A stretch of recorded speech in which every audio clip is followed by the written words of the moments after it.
everybody, I'm Stephen Levine from NASCAR Illustrated.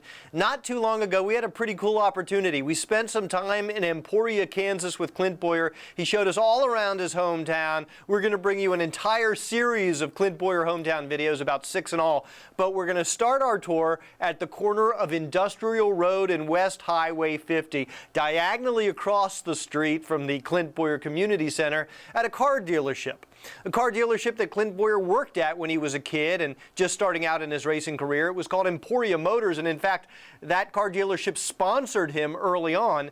Now that same dealership is called the Clint Bowyer Autoplex. That's right, the same place he worked when he was a kid, he now owns. It's a pretty cool story. So enjoy this video and don't forget to check back for more in the series later on.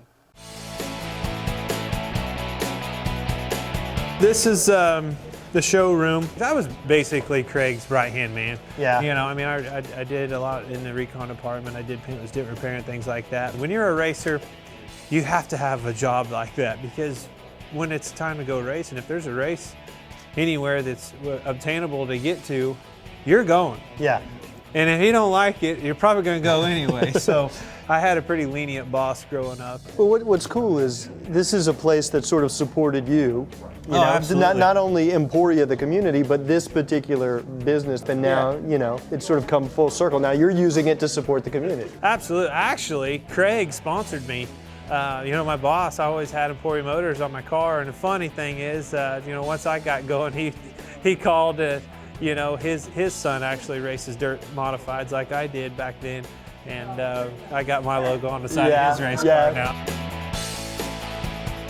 Anybody that's in racing cars and stuff like that, the service and the shop is where you want to be. Working on cars, getting your hands dirty is where I'm most comfortable. Were you and your buddy saying, you know, one day, man, I'm gonna be in NASCAR? My dreams didn't go that high. The biggest thing for me is I just wanted to make a living racing cars. I didn't want to have to punch a time clock. Literally, that was the hardest thing for me to do here. There's an office lady that used to be here. She came up the other night, told me, she goes, you remember how many times I had to put in your times in the time card because your lazy ass wouldn't come in and put it in there? That was the one thing I'd always forget, is my stupid time card. I hated having a time card, probably because I was running a little bit late and I was scared to punch that thing 5 minutes late. Right. But I was that guy.